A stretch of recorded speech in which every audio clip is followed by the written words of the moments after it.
Manish Sehgal who will be taking the next session after Vikas and Gunjan. So I will give the introductions of Manish and Amit also, so that as I said, that seamlessly we can go from one speaker to the other. So Manish is a seasoned cybersecurity professional and comes with 14 plus years of work experience. He has led and delivered multiple engagements for clients operating across geographies, including APA, EU, and the US. In all these geographies, he has been actively involved in advisory and implementation services related to cybersecurity, maturity, and benchmarking, cyber threat intelligence, vulnerability management, application security, identity and access management, privilege access management, IT asset management, crisis and resilience services, cloud security, privacy, including cross-border requirements, privacy rationalization, data flow maps, notices, impact assessments, policy and framework, etc. And also in data protection services, including data classification, data inventory, data leakage prevention, data erasure and sanitization, etc. He is an alumni from the London School of Economics and Political Science. He holds a master's degree in computers and brings extensive experience in the field of cyber risk and security, privacy and data protection, regulatory risk and compliance, and program management, covering information technology, business process, and operational aspects. He is a CISA, PMP, ISMS LA, BCMS LI. He is a co-chair of the Delhi chapter of International Association of Privacy Professionals, IAPP, since January 2018. So welcome Manish to our CPE session, this event of Visaka New Delhi chapter. Our next speaker would be Amit Lather.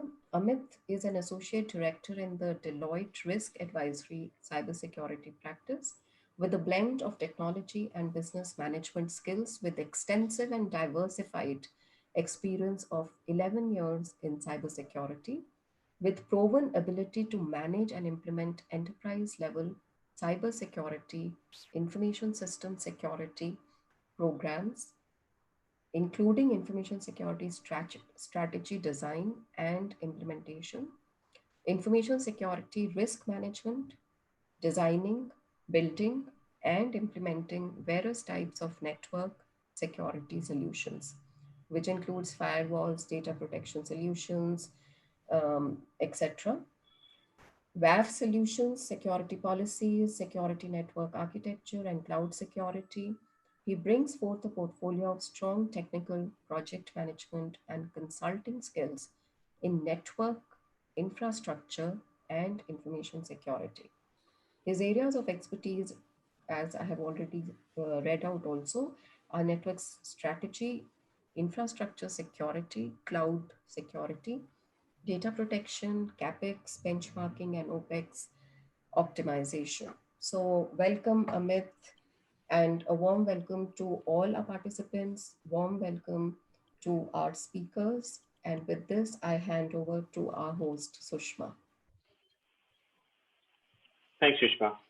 Sure. Thank you, Sushma. This is Manish. Hope I'm audible. Yes, Manish, but your voice is very low.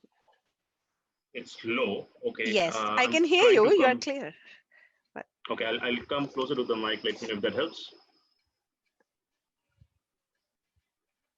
Sushma, is it helpful? Can you hear me this loud is and clear? better. This is better. Yes. Thank you. Okay, cool. Good evening, everyone. Thank you, Saka New Delhi chapter, for having us here to share our thoughts, experiences, and a bit of a learning that we have on what we call Zero Trust Architecture, ZTA, and other fancy names that we may have heard come across. Over next hour or so, we are going to talk about what this Zero Trust Architecture is all about, why is it required, what is making this becoming such a debated and such a spoken topic, how it really differentiates from what we have been doing traditionally as a part of our cybersecurity ecosystem, And then we will take few examples and a case studies as to how a zero trust architecture can be established in an enterprise. With that, Amit, if you can flip to the next slide, please. Thank you. What is zero trust architecture, or what is zero trust? Quite a few times I have been asked this question. Maybe you are asking this question amongst yourselves, colleagues, and you may be Googling it.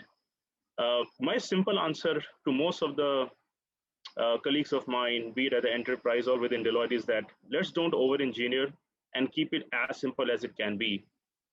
Zero trust is nothing but a zero trust by its literal English meaning. That means just don't trust. That's what it is all about. And how to achieve it, of course, there are technologies, there are frameworks, there are solutions to make it happen.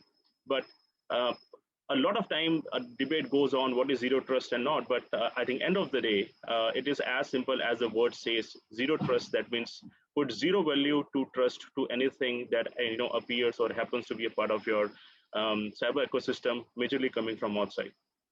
But let's give a bit of a more structured definition to it. Amit, moving to the next slide, please. There are different definitions and attributes that you may come across associated with zero trust. Sometimes you may hear people saying it's a cyber philosophy. Sometimes you may hear it being referred as a set of principles. Sometimes you may hear it to be a solution, a technology solution. And there could be many versions to it. But end of the day, what is actually a zero trust is that never trust and always verify, complemented by the aspects of least privilege and the breach that may happen anytime. These three bundled together make a comprehensive definition of what zero trust is all about. And just to give it a simple example, in our day-to-day life also, forget about the cyber world, we don't really tend to have a trust on anybody who is non-known to us. We won't allow a stranger to enter our house without we knowing why is he there. We won't allow a serviceman to come into our premises without identifying his ID card or the job slip for what they are supposed to visit our homes. And even if we allow that, we are very particular to ensure that we are observing what that particular stranger or a serviceman would be doing. And as soon as the job is finished, we expect that person to go out so that we can close our doors and keep the house or the location secure. What we do in our real life as a zero trust principle is something very similar we need to apply into our IT and cyber world as well. Just to make it a bit more structured, there are 5 pillars or things that we associate with zero trust, which you can see on your screen, namely users, workloads, data, networks, and devices. And these are purposefully sequenced. And you can see data in the center because everything that we do is to ensure that the data is secure, safe, because that is what the organizations need in today's business environment. When we talk about users, it simply talks about digital identities. Digital identities of who? Maybe our employees, users, customers, channel partners, anybody who has a requirement and intentions to get in. Workloads, you may relate it with our hosting platforms, be it on-prem, be it on cloud, our applications which allow people and the users to transact, our ecosystem that allows the data transactions to happen. Data, it's straightforward data. There's nothing more than that. But when we talk about data, we are talking about data. We are talking about data in a protected manner, so the security can be ensured. Networks, it's all about how you ensure that the communication from the user to the data is being channelized. But rather than keeping it open, can be encrypted, can we do an end-to-end encryption, can be segmented so that the breach blast, if it happens, it is limited only to that particular node or the section of network that is impacted, rather than making an impact across the network in form of a flat network. And we talk about devices. It could be anything which is connected, be it the IoTs, be it the mobiles, be it your bring your own devices, which has become a very important feature as a part of remote functionality required and triggered by COVID. These 5 components are what we require to ensure are being taken care of and apply the requirements to ensure that the zero trust principles and the architecture is established. There's another one more important aspect which I would like to highlight, which is not mentioned here, but just to share. What is not zero trust? Zero trust is not only about a technology solution. You may come across situations where we believe that getting a technology, plugging in will help us. Well, answer is no. Yes, technology and solutions play a very, very, very integral part of the whole environment that we may want to create as a part of a zero trust, but just solutions are not. It's a holistic, it's a strategic, it's a transformation journey that requires people, that requires process, that requires technology, and over and above, a strong governance to ensure that zero trust is being ensured. So what is zero trust and what is not is something we just heard about. Let us go in a bit of a detail as to what are those requirements and challenges, and most importantly, what is making our business worlds now think about zero trust.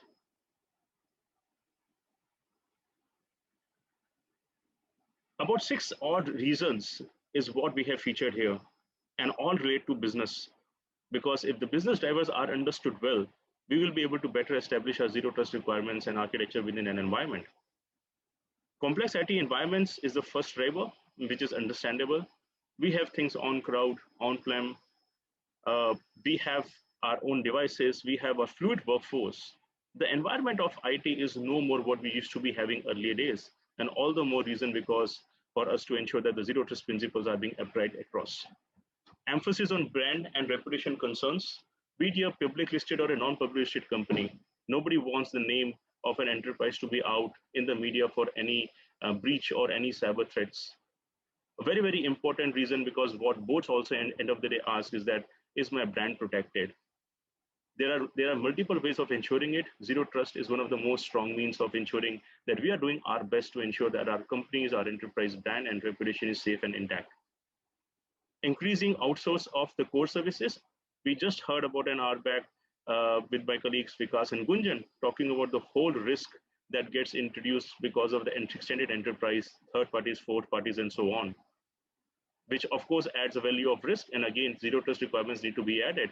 If you may recall on my previous slide, we mentioned about users. It could also be contractors who are from third party trying to access our environment and core network, for which zero trust is required to be applied. Increased in workforce mobility and flexibility. We all understand what this means. The fact that right now we are not together in a room.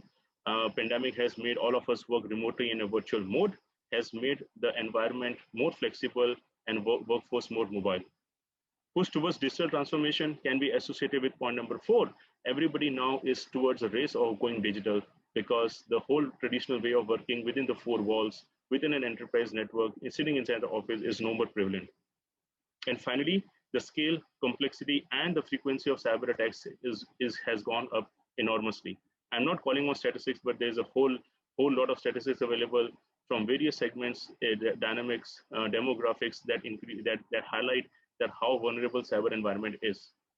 Putting all this together are the 6 strong business reasons that we need to start thinking and applying as to why we need zero trust architecture or zero trust ecosystem in our enterprise. Moving on. If we apply that, what are the potential benefits that we are trying to envisage and overcome? On the slide, you see a few of the challenges that were observed as a part of a traditional model of working. And on the right side, you see the potential benefits.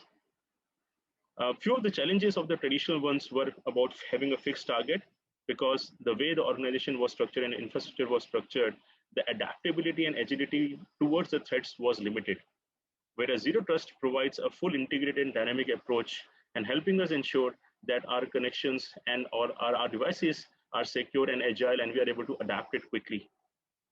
Perimetric centric was a challenge which was seen in a traditional models, where we thought that having a layered defense was the best way, and parametric view of ensuring our controls and devices was taken care of. Whereas when we talk about zero trust, ubiquitous and the security principle is something which is important. Isolating and identification of users, devices is something which makes it much more difficult for the hackers or maybe for somebody who is not trusted to get into our environment. limited visibility. Earlier, the threats and the threat vectors were not as significantly known till the time they were hitting the networks and the perimeter controls. Whereas if you talk about zero trust, with the latest technologies, real-time monitoring, which are we have much better visibility as to what is happening in our environment within our control and outside our control because of various subscriptions and what's happening within the cyber world that we can get to know. And lastly, the traditional approach was more seen reactive. We used to respond whenever an attack used to happen, but with the whole predictive analytics and a predictive threat intelligence inputs available to us, we are better secured and we know what is likely to happen based upon what may be happening in some other part of the world. Now, looking at the challenges, the reason and the benefits, we have a very consolidated and foundational reason as to why zero trust is required and what it all needs to take care of. With that, I believe we have a quick survey just to get a pulse of what the situation is and what are your thoughts on what's happening on zero trust within your enterprise.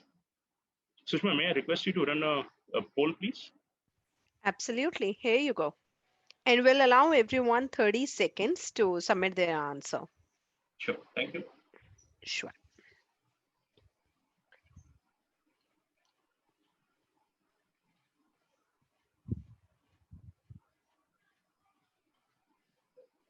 I see 10 people have already submitted their response.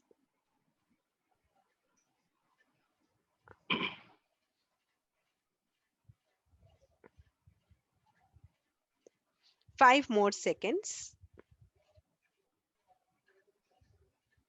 And time up. I see 33 responses. I'll just end the poll. Do you want to see the results, Manish? Please. Sure. Here you go. Right. So, I mean, even if you do an extrapolation, considering 33 of them responded, I think we have quite a bit of a distributed response.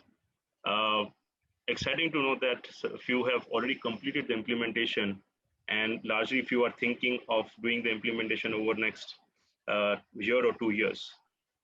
Don't know, not applicable. I think that's a classic choice, and all the more reason for us to understand that why does it apply to us, whether we need to secure our data or not. And that's the reason I said that even before we get into technology and solution, it is all the more important for us to strategize and understand why is it required for our enterprise.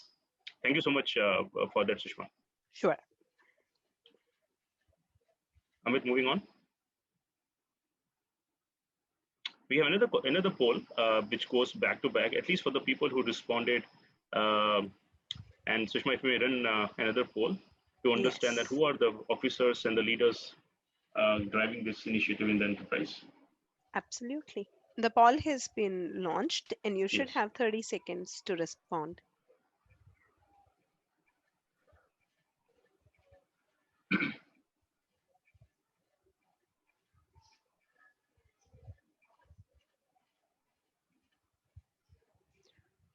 "20 seconds gone, and I see 24 people have responded already. It's 30 seconds. I'll be end polling now. 28 people responded, and here are the results. See, so yeah, I think it is quite common. Most of our surveys indicate that, but maybe with the larger population, it tends to balance out. But yeah, I mean, most of the time we have seen CISO at least either be responsible or be the initiator of this whole concept of zero trust. But end of the day, there are a lot of questions being spoken about the accountability and who ultimately gets this to the closure, and that of course makes everybody come together. With that, thank you so much, Sushma, for running this board, and thank you participants for sharing your inputs. With that, I think we'll go to the next session of talking a bit more about traditional versus the zero trust security models. And I will request my colleague Amit to detail it out. Thank you. Amit, over to you.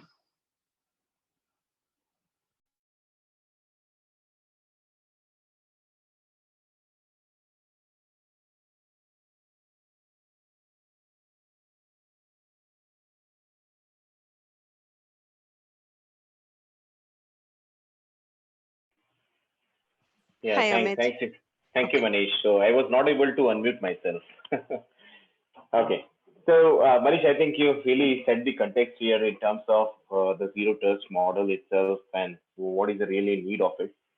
And I will cover in this particular few sliders, why we really need a zero trust, and what is the typical comparison when we see the traditional model versus the kind of perimeter now we have.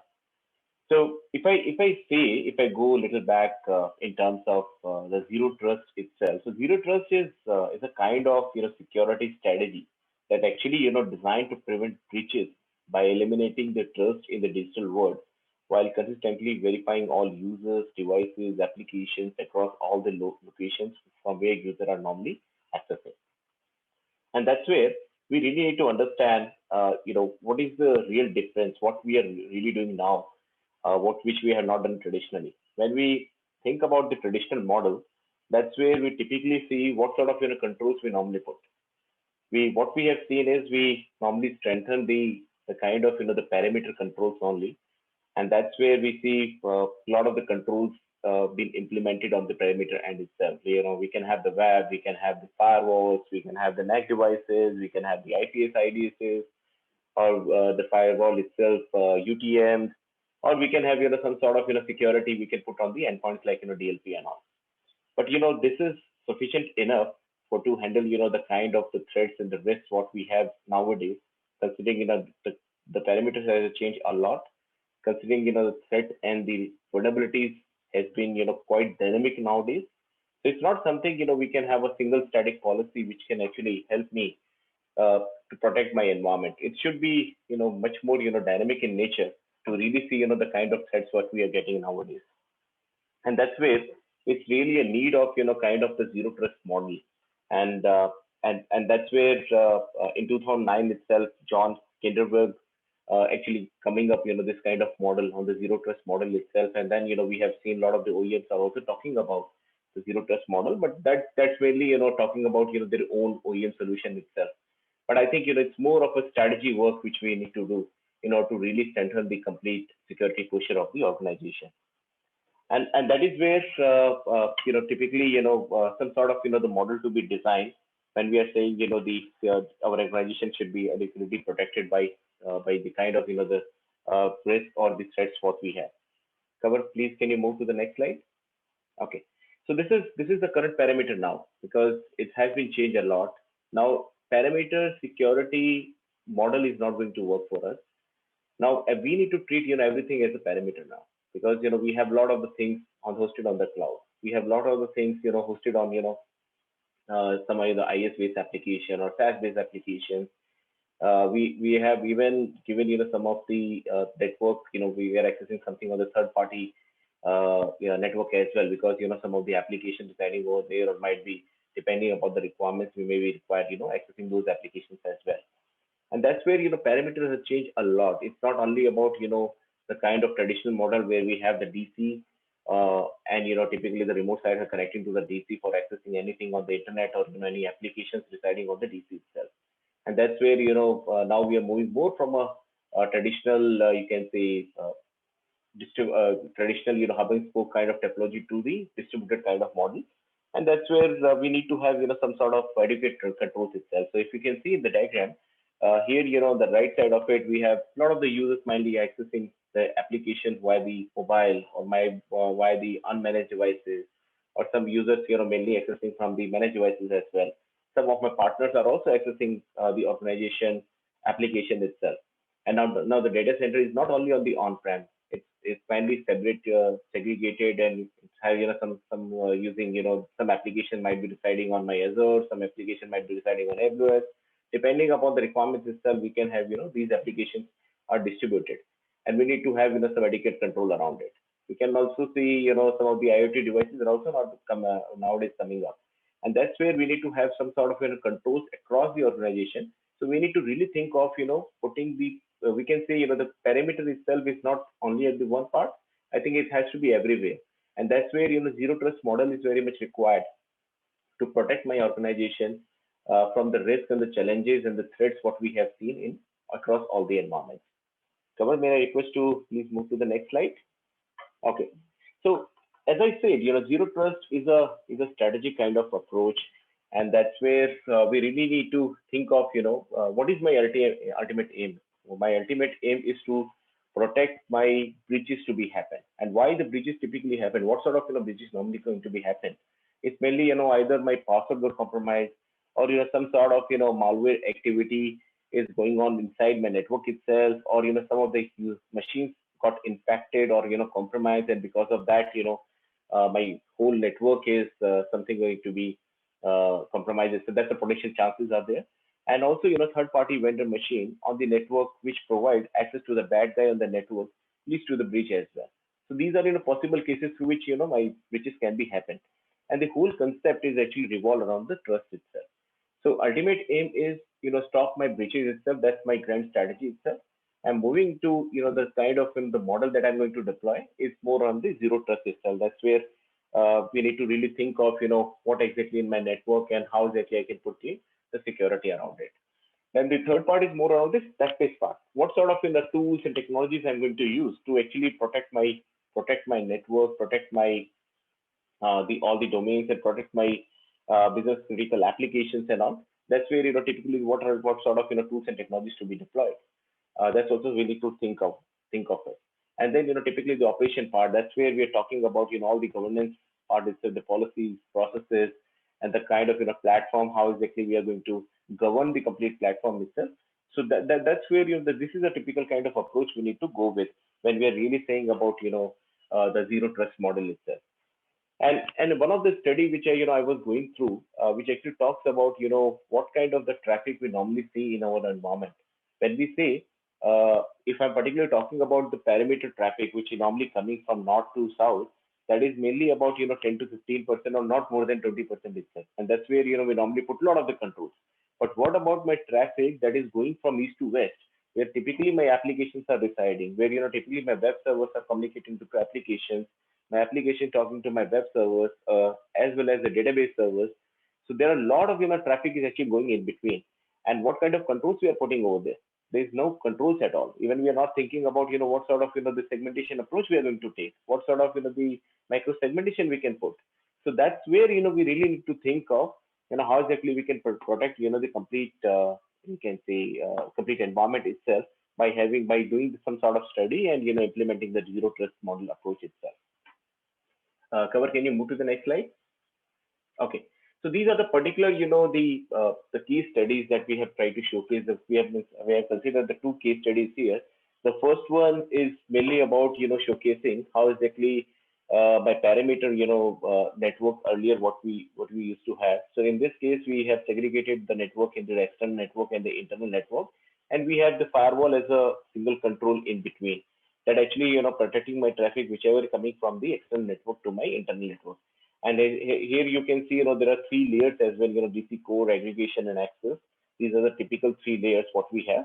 And you can see in this particular diagram, there is no such control, which actually, controlling my traffic that is going between the app to app or app to DB, and which is clearly missing. And, the only control what we have is, coming from north to south. That's the firewall is only protecting as a in between the control itself, which, protect the traffic. And this is, kind of the traditional model. Considering the parameter has been changed, we have to really think of, how exactly we can protect, at all the layers. So Cover, please move to the next slide. So this is, mainly talking about, the traditional segmentation and, kind of, the parameter has been changed. Yeah, move to the next slide. Yeah.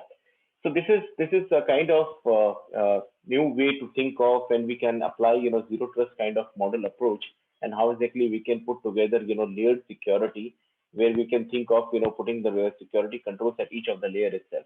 And if I'm particularly taking this example, where you can see we can have the different layer of segments we have created across the multiple you can say business functions itself. And we have, the firewall as one kind of control, which actually protect the traffic between multiple business functions and virtual zones itself. And as well as we can have, some controls at the application, database, as well as the web layer as well. So whichever my traffic is coming, reaching to my web server has to be inspected by, some kind of control. Now, whichever the traffic is going from my web to app, that has to be inspected by, some sort of control. And whichever traffic going from my app to DB has to be inspected by some kind of control. So that's a kind of, three-tier kind of security we can put, and which actually protect the traffic not from north to west, north to south. It's also protecting my traffic, which is going between my east to west, which is actually really much required while having the complete security around the environment itself. So that's one of the use case which we try to showcase here. How exactly we can segregate and putting some sort of controls around the environment itself. So please move to the next slide. Yeah, here so you can see the kind of the control we have. So if any of my machine got infected, any of my app server going to get infected or compromised, so there is no such kind of chances where other machines can also infect it, because it's completely isolated and segmented from the machine that we have in other segment.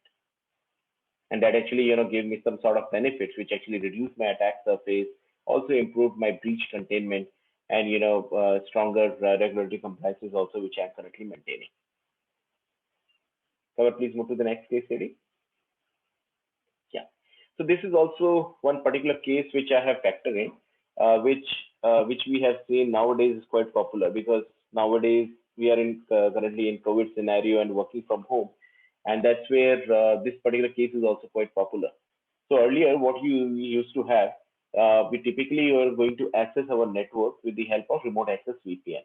And how exactly we can run this kind of VPN itself, where we can have the agent installed on my laptop, the managed device itself, where I can install the agent itself, and through which I'm going to access the gateway. And once the connectivity is completed, then I'm going to typically access my application depending upon the roles and the groups I'm assigned to part of it.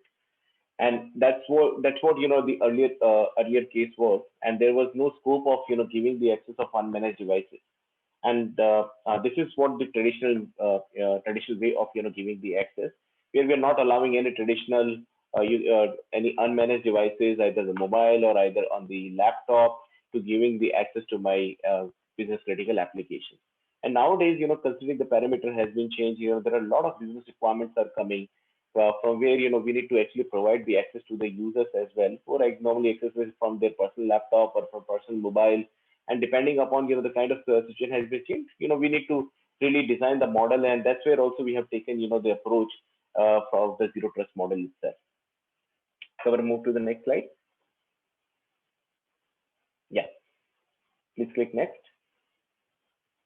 Yeah, so this is about the managed devices itself, and that's where the kind of model that we are showing here, where depending upon the kind of user location is, we can actually map the particular web servers and the application itself depending upon the location itself. So if any of the user is the roaming user and going to US, let's say, and they can actually access the particular US server itself or the US gateway itself, that's where we can have the global load balancing mechanism, which we have implemented in certain scenarios, and through which the user can actually access the US gateway and the US application itself depending upon the location of the current user. That's one.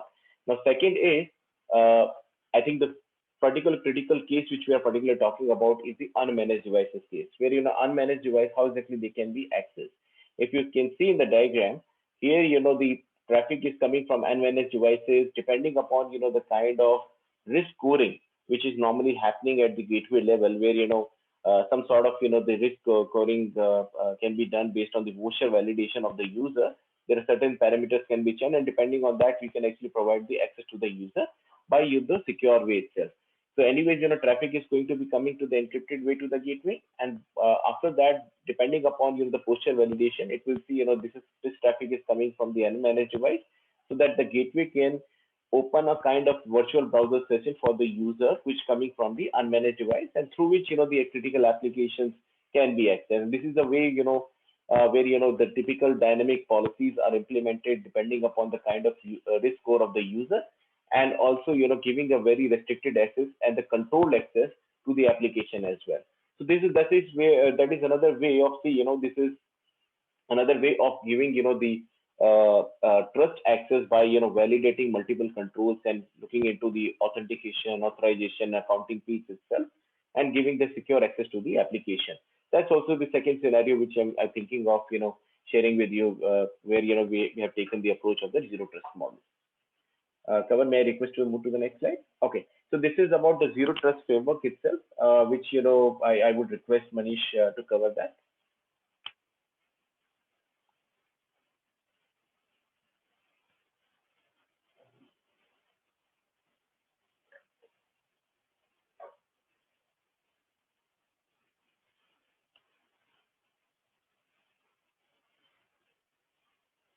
Manish, I believe you're on mute if you're speaking. Thank you, Sushma. Sure. Yeah, Amit, I was on mute. I think Sushma is applying the principle of zero trust. So she's ensuring that everything is taken care of well. So thanks, Sushma, for actual, showcasing the trust principle that we just spoke about. Sure. Thanks, Amit, for detailing what are the fundamentals of zero trust and how necessary safeguards can be applied in case of a breach or an attempt that may infect a particular device, application, or a network port. Moving to the next slide. You may recall I mentioned these 5 pillars early on when the whole concept of zero trust was being explained and spoken about. This one just does a bit of a double click on it to provide a bit of a more view as to what we meant when we talk about the pillars or the fundamental pillars of users, workloads, data, network, and devices. For us to apply that, consider the pillars we just mentioned, right? But at the top, if you see, there is a mention of telemetry and analytics and automation and orchestration, which runs pretty much horizontally across all, which is all about ensuring that our environment is monitored by the SIMs, the security operation centers and the SIM services. The user behavior is being analyzed. The network activities are being monitored. At the same time, there is a whole lot of orchestration and the SOAR activities that we can apply to ensure that we have enough intel about any threat vector or the landscape that we may be it the security incidents, operations, or the remediations, depending upon how we want to do. So just imagine this running across all of the enterprise as a horizontal layer. Then let's talk about the verticals or the pillars that we mentioned. Users. Again, to reiterate, users, any of the users which may be in form of employees, are contractors, third parties, are users, their all identities should be very well established and the privileges, accesses should be defined. Whether we have MFA, whether we know how the identities are managed is going to be a whole lot of focus as a part of our zero trust principles when we talk about user management and user identities. Workloads is all about how the environment is available for hosting, be it on-prem, be it off-prem, or I would say on cloud. The application security, the DevOps principles, SecOps principles, vulnerability management programs is all stacked up together as a part of a workload management that is required under ZDA. Data, as I mentioned, is a core and intentionally put between everything at the center. And something I would like to share is quite often there have been some questions which were put to me saying that, Manish, can we just go and put our data solutions together? Can we just have our parameter controls being secure? Well, answer is yes, you can have it. But when we're talking about zero trust, the basic fundamentals of a cyber program and the cyber hygiene has to be maintained.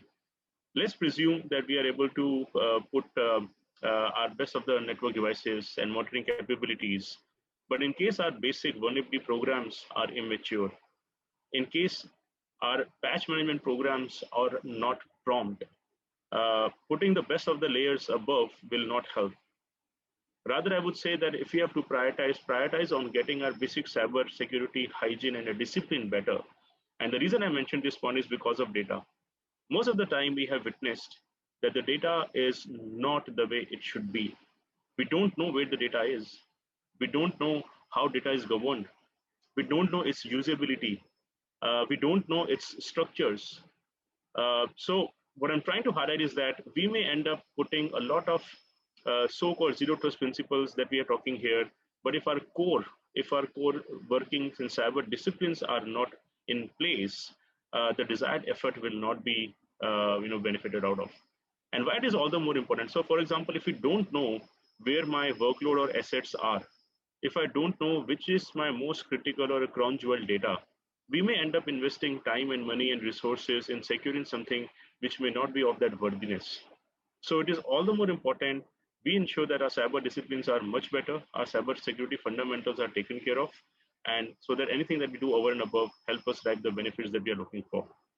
Similarly, networks, I'll not go into details, all the devices, considering now everybody is talking about remote environment, it is very important that we take care of our device connectivities, authentication of our users, Our networks needs to be encrypted to ensure the combinations are taken care of. Our application security and the patching has to be enhanced. And finally, our data, which talks about classification, protection, governance, everything has to be stacked together. So this is how a zero trust framework is something that we could envisage and thought of coming together and sharing on this in this forum. Go to the next slide. Correlating COVID-19 and ZTA. And it is very important because for obvious reasons, you may realize pushed the office boundaries to our homes. No more people and employees are working within the four walls, and because of which our threat landscape has been exposed significantly. We don't know where the person is actually, from which location they are working, but they need to be having enough of business, IT, and a functional expertise and availability of resources so that they can work. And if I refer to one of a recently issued Gartner report within Asia Pacific, of 91% of the enterprises have gone remote, but availability of IT infrastructure and resources is again a big pain area. And the reason I'm trying to bring that is because we have seen the COVID becoming a bit of an accelerator because it is pushing digital transformation. That is, more people are working remote, and there is a whole more need of having a zero trust model in place. Because, as I mentioned, that if the resources are limited, you may not have endpoint devices or laptops available for everybody. You are forced to allow people to bring their mobile devices or their home laptops, which may not be configured as per the enterprise security practices. VPN may or may not be configured for all. So although people are working remote, but it may not have the best of the security requirements that we may believe in. And thus, all the more reason for us to think as we go digital, as we go remote, can we start applying our zero trust principles so that the security is not compromised at any given point in time. Moving to the next one. I believe we are going to run a quick survey. Sushma, I will request you again to run a survey for us, please. Absolutely. I am launching the poll now. Yeah. The question is, has COVID-19 disruption changed the speed with which your organization is adopting zero trust? Yes, the speed has increased, no change. Yes, but the speed has decreased. And finally, we don't know, or it's not applicable to our organization. Please help us with your inputs.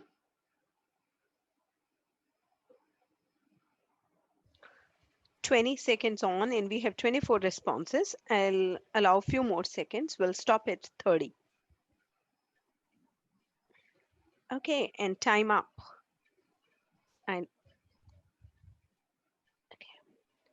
I've just shared the results, Manish. Let me know if you're able to see it. Yeah, I can, Sushma, and thank you, participants, for reiterating what I just mentioned. The first option, yes, it has impacted and it has increased the speed is a fact that why ZTA or a zero trust architecture or the zero trust principles are being spoken so significantly. And as I mentioned, it is very simplistically put because within the four boundaries, we had a sense of more security, but now then the four boundaries of our office doesn't exist. People are remote, all the more reason for us to ensure that across the 5 pillars of users, devices, workloads, networks, and data, we are able to provide best of the security using the principles that we spoke about. Thank you so much for that, Sushma and participants. With that, Amit, I'll hand over you to conclude the session towards end and then keep time for our questions. Oh, sorry, I missed. We have another poll for you. Sushma, if you can run it for us.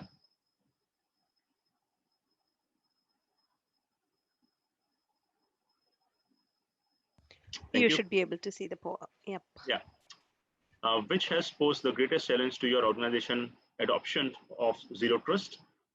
Is it inability to screen how to get started, lack of budget, appropriate or limited skills available, inability to differentiate between technologies and vendors in the market, or we don't know?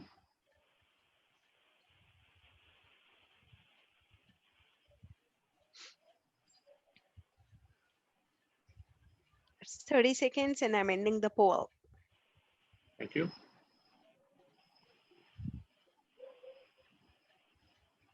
Yeah, limited budget is always on the top of any of such survey that we do, and it is likely. And hopingly, the webinars or these knowledge sessions help realize the importance of budgets, because that will really help us to ensure that we are taking care of things. Thanks, Sushma. But I will also like to highlight participants that it's not about just getting more budget. There is also a misconception that the people have that for zero trust, I have to start from beginning. I have to dismantle everything and start from scratch. Well, answer is no. I'm sure you would have done your own limited capacity, ways of ensuring authentication. Maybe you have put some sort of a dual or multi-factor authentication mechanisms, encryption. All those add to ZTA. So the idea is to take a backseat, see where you are, do a bit of a diagnostic. How are you faring on the zero trust requirements across the 5 pillars, and then take a job. But just sort of reiterating that there is a misconception wherein people believe that we have to start from the scratch and ignore what has been done. Answer is no, especially because you would have made significant investments in your infrastructure, application, and security requirements. The idea is to put that all together, integrate it, and make it a bit more agile with continuous monitoring. Thank you so much, Sushma, for that. Again, thank you, participants. Moving on. Go. Amit, over to you, please. Thank you, Manish. Okay, so I think Manish has really covered the 5 fundamental pillars that we have, and I think that's really very much helpful as well to understand which particular domain we want to really start with, because it's a kind of the continuous journey, and it's not something single product itself can solve the problem of the complete zero trust and the kind of threats and the vulnerabilities that we have. It's more of going up with the kind of approach and the model where we need to think of how exactly we can prepare a roadmap and which all things we need to do the priority first, and then we can go about for doing other things as well. And that's where one of the typical the adoption journey that we have also created, which actually depending upon the requirement to requirement for each of the clients itself, client may go with different kind of approaches, but this is a kind of standard methodology and the journey that we want to share with you guys. So before going with the zero trust kind of adoption journey, I think it's really very much we need to really understand first what are the typical requirements we have. I think it's really very much important to know the security requirements, and that's where we really need to have the complete visibility into all my traffic. That's really something is very much required.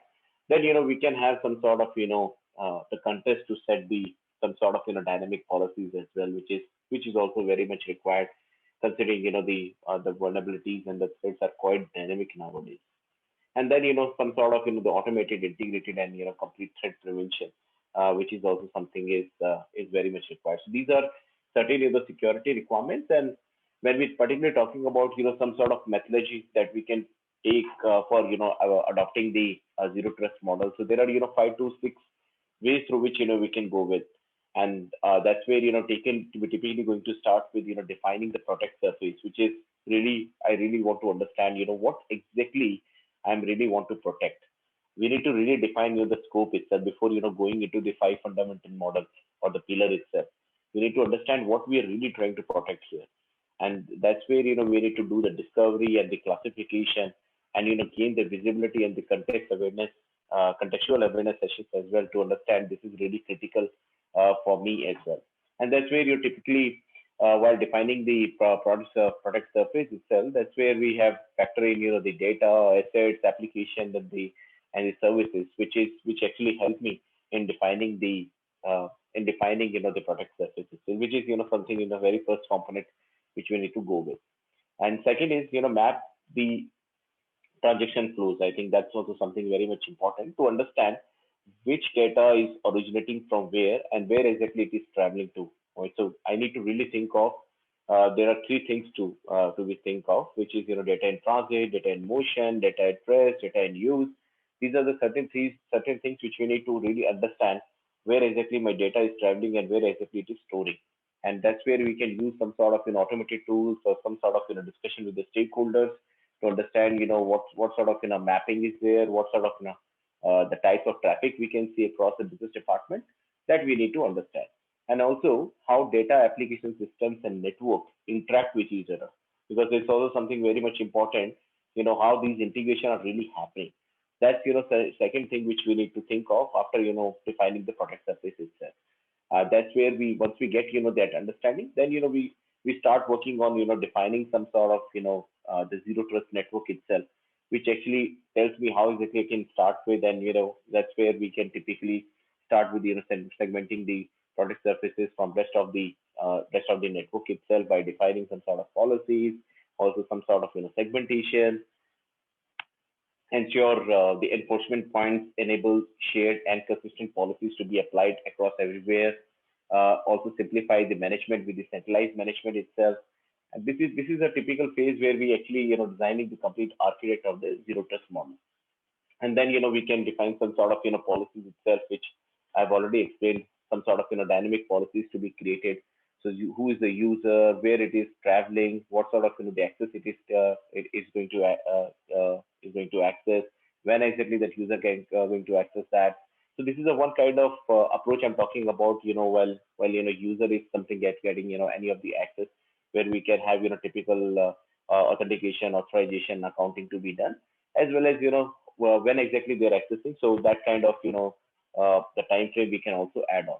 And then of course the last piece, which is more about monitoring and the maintaining the phases. So it has to be continuously monitor whichever the activities done by the user itself. So these are the typical the phases which can go with. And of course which Manish has already explained about the 5 fundamental pillars. Depending upon the kind of scenarios we can have, we can go about into each of the phases itself. So if you can see in the diagram, that's where we typically start the journey to understand the current state of the organization. Until unless we don't know the current state, we are not able to design the whole network, whole zero trust model itself. So we really need to understand what is my current state of the organization, what sort of the gap assessment has been done earlier, how exactly I can align my business goals and objectives with the kind of the requirements what we have. This is something is very first point to start with. Then we can establish the foundational capabilities. Of course, this is something is very much essential part where we can define the governance mechanisms, the policies, the processes. So what sort of the regulatory requirements I have. This is also something very much required to understand while going with the zero trust journey itself. And then, of course, depending upon the requirement, we can choose the areas between, the 5 legends that we're talking about: the user, data, workload, devices, and network. So here we have taken the user part where federate and the centralized user management is something which we can start with, and then the most important part is the data part, because that is something is very much critical for any of the organization. Where we are typically going to understand where exactly my data reside across the organization, and that's where the data discovery is very important exercise we can perform. And then we can put some sort of necessary control when we identify the data itself by putting the encryption or some sort of governance mechanism, or putting some sort of restriction around it. That's something covered by data part itself. Then we need to really build the zero trust model that is aligned to my cloud environment, aligned to my the requirements that we have, and what sort of solution I'm going to choose, whether the cloud native solutions I'm going to choose, whether I'm going to choose some sort of you can see the on-prem, the control itself, which most of the OEMs are providing. Depending upon the requirements itself, we are going to design the build the complete zero trust model itself. Now then we have chosen the network component, where we can allow the network access to only the required application for the user itself. And that's where typically going to use some sort of technologies and some sort of can say software defined parameters kind of approaches we can adopt. And then we can move to the next page, where we can secure the wide area network. And nowadays there are a lot of technologies are also going on, that typically the SDN, the SD-WAN, and we need to really think of how exactly I'm protecting the data between my cloud, the on-prem, how they're transferring it, what sort of the connection it is making, the bidirectional, unidirectional, what sort of host protocols has been allowed. Then we can move to the devices level, which actually talks about how exactly we can provide the access, what sort of my endpoints are there, what sort of the devices, which is my managed devices or unmanaged devices, how they're typically going to access, what sort of the dynamic policies I'm applying, depending upon the posture validation, what all access to be allowed. That is something we are going to take as a next approach. Then we are moving to the next phase itself, where we can assess and migrate the application to the zero trust model itself, whichever we have designed, either on the cloud itself or either on the on-prem. Depending upon the application itself, we can try to move that and define the strategy of the application and virtualized system that was not very much suitable for the cloud, and that's where we can take some third-party applications, or we can move to we can stick with the on-prem applications only. After we done that, we can go with the micro segmentation kind of approach, which is something is very much required nowadays, and very much beneficial as well when we're really talking about controlling the east-west kind of traffic. And that's where we can actually apply this particular technology, which can actually see what sort of traffic is going up to the layer 7, inspect the layer 7 traffic itself, and can give some sort of visibility around it. So that's where we can go about this kind of approach, which actually cover all my legends itself, or the five foundation pillars, and further advance the zero trust capabilities through additional integration and adoption. Of course, this is a kind of the continuous journey model. It's not something we have just done at the very first time.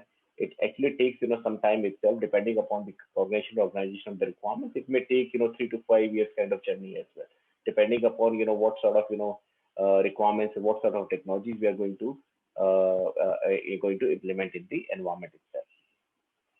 Okay, so with that, I'm going to just share one case study itself, where we have typically seen the request coming from one of the clients, and that's where we try to map the zero trust model strategy itself, where the client was very much concerned about the kind of the environment they have. They have a lot of the ODCs, a lot of the OMCs, as well as a lot of the data centers, and that's where the kind of complexity in the environment is something which is the CIO was very much concerned about. The complexities are there, and that's where they were thinking it's more of a flat network. I'm not sure where exactly the data can be leaked. So that's a typical statement given by the client itself, and that's where we thought of how exactly we can implement the zero trust model itself, where we have done a lot of the workshops with the client just to understand where exactly their critical business application residing, and also doing having a discussion with the stakeholders as well, which actually own the different services. When we say services, they have a lot of the services. They call it VPN as a service, AD as a service. So there are around 50 services are there, where we have done extensive exercise across all the services, and we have designed and optimized the security design of over these 40 to 45 critical services to accelerate this transformation of the legacy data center that they have to more zero trust architecture. And that's where we also adopted the micro segmentation approach, and also some of the typical use cases which we have tried to solve with the help of this kind of model. And that's where they also have similar kind of situation where some of the application hosted on cloud, some of them are hosted on-prem, and that's a typical problem was there.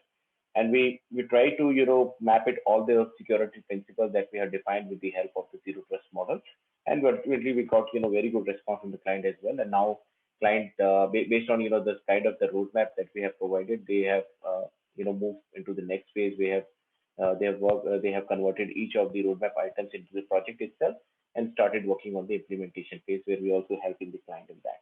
So that's one of the case I also want to showcase, where I see one of the cool question where a lot of the people are not very much aware about what to do when the zero trust model is coming to picture, because it's a very big model itself.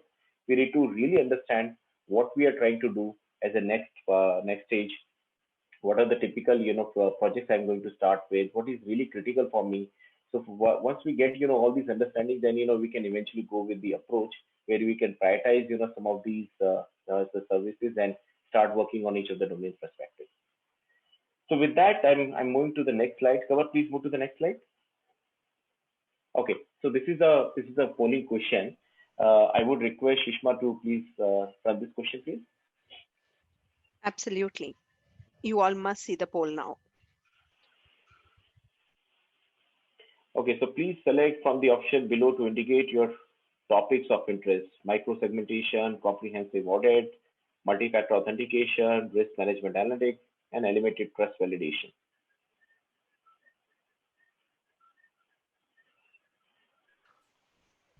And Amit, in the interest of time, we'll have 5 more minutes for you Yeah. on this session, and then we'll begin the Q&A.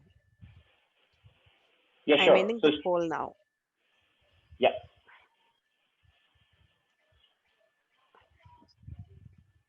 Yeah. So that is what we anticipated about the risk management. Let us say, I think it's something very interested as well, considering I think we need to really understand the risk assessment. We need to do the risk assessment first as part of the risk management itself before you actually begin, the looking into each of the domains itself as part of the zero trust model and architecture.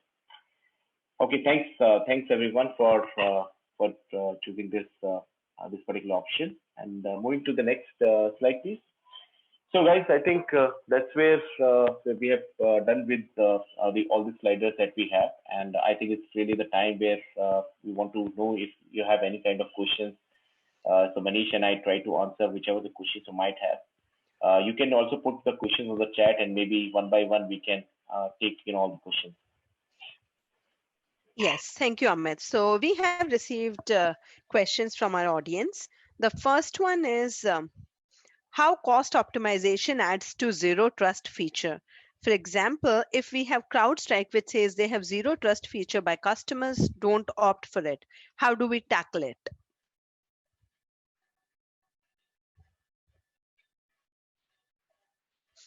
So would you like to take that, Amit, or Manish? I have unmuted you as well, just in case you or Amit, whosoever wants to take this question. Thank you, Sushma. Sushma, I missed the last part. So I heard the initial one when you said about the cost optimization, but then there was some example. Can you please repeat that? Right, absolutely. So they are saying that we have CrowdStrike, which says they have zero trust feature, but customers don't opt for it. How do we tackle it? Yeah, so I don't think there's a very straight answer to it.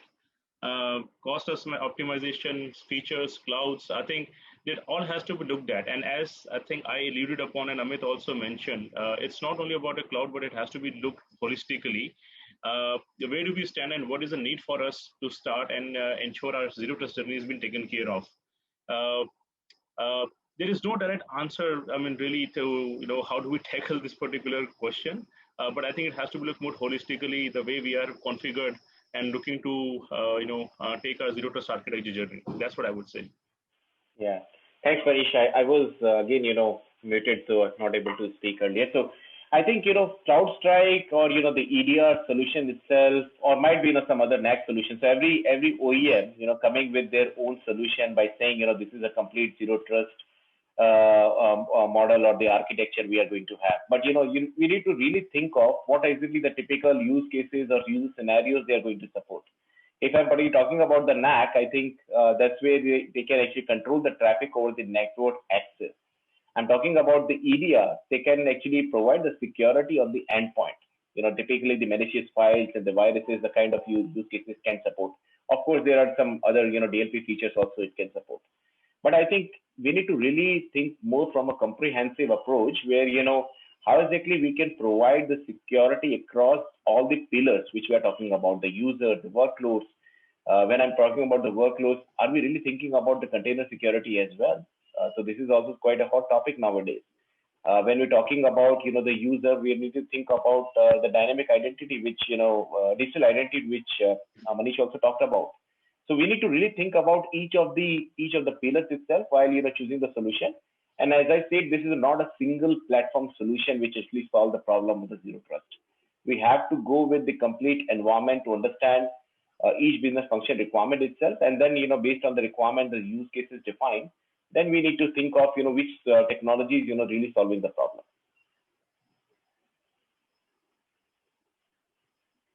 Is that the answer you're looking for, or do you need some more clarification? I'm not sure who's the. Darshan had that question. In fact, he has another follow-up question on this now. So,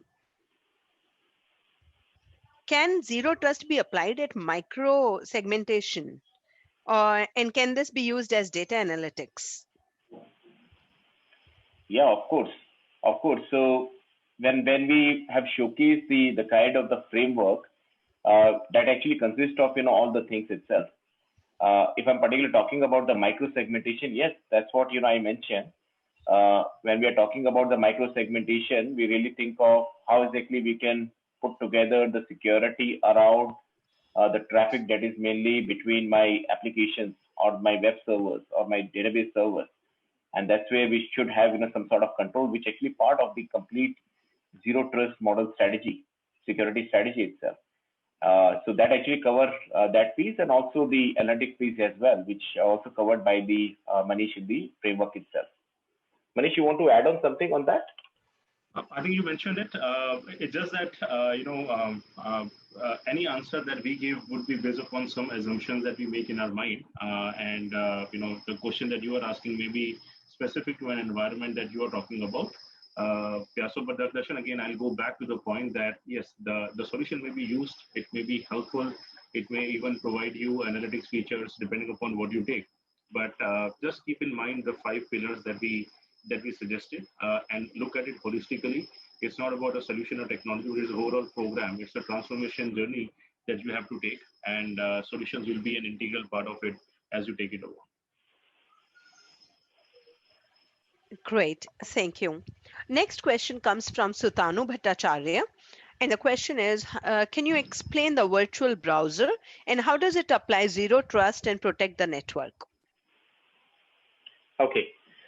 So Shubhanshu, that's mainly one of the case study we have tried to showcase, and that's where that's where we have seen some of the zero trust principles has been applied. Considering the user is making the connection from unmanaged device where we don't have any kind of control.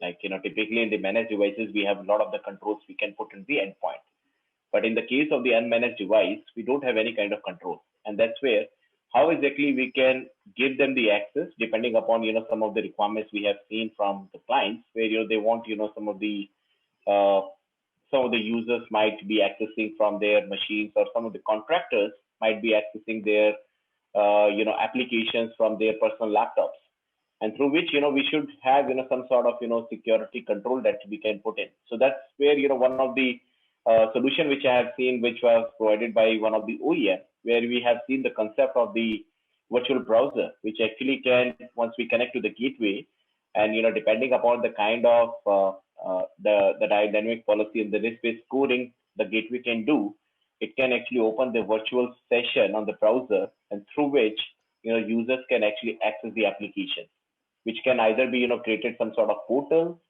Some vendors normally creating the portal itself through which you can just click on it and get access to the application. Some vendors open a separate session through which you can access the application. So depending upon the kind of controls, the kind of the requirements you might have, you can get the access to the application by a secure way.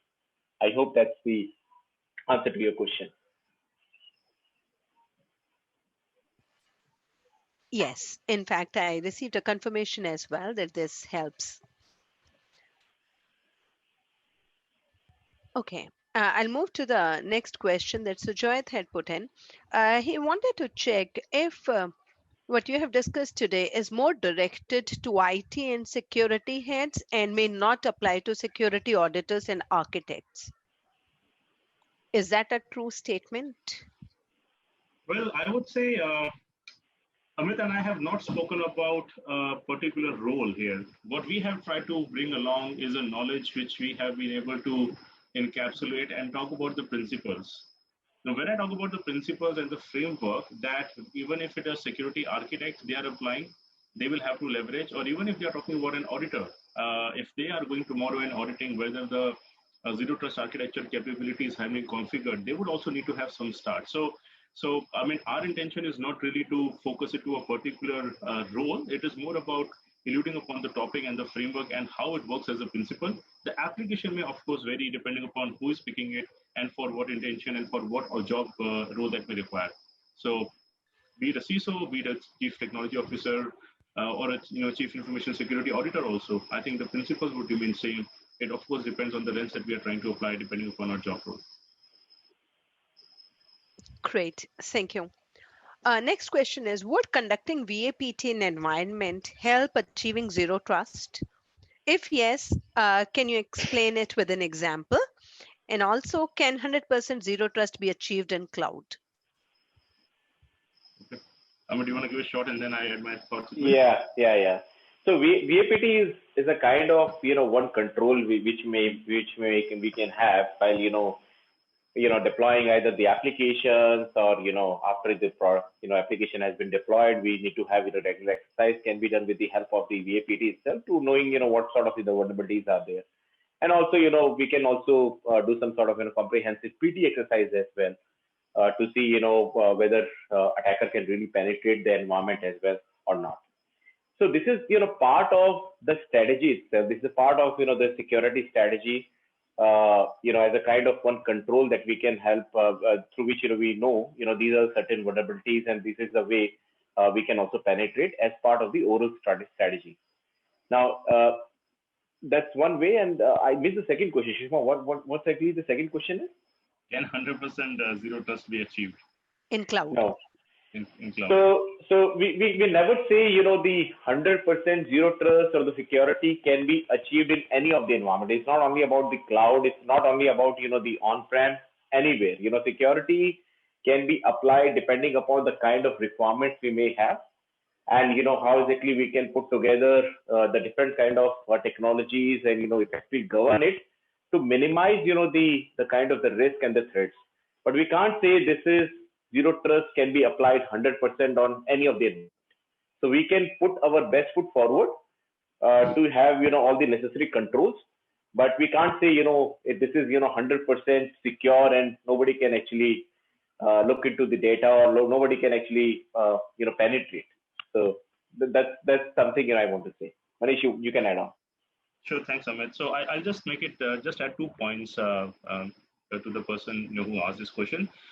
Vulnerability program is a very integral part, and if you may recall, when I was explaining the 5 pillars, we explicitly mentioned about vulnerability management as one of the line items under workload specifically. So it definitely helps to ensure that what are the vulnerabilities in your environment, you have to fix it. So just doing vulnerability management may not really get you to a ZTA, but it helps you in that direction. Talking the second one, I totally echo with what Amit said. It's not about cloud, it's about anything. I don't think anybody right now anywhere can say that my cyber environment is absolutely secure. It never happens. Even if you deploy a new tool, it never happens because it's a continuous and ongoing journey. And you may recall if Amit mentioned that explicitly in his S-shaped roadmap that there is no end to what we do. Whatever we do tomorrow, there may be something more for us to adapt to it. I'll give a very basic example. You may put your data classification schemas in place. You may believe that now I am all done. One of my Z3 principles are taken care of. I'm all good. But if the user don't even use it, if its implementation is not done appropriately, if you end up doing wrong configurations or wrong classification, I'm just giving an example. Nobody can really claim it to be 100% absolute. What we do is making sure that what is required is being done with the best efforts. And I doubt that anybody we can ever achieve a day when we say we are 100% or absolutely zero trust enabled or cyber secure and nothing can happen to us.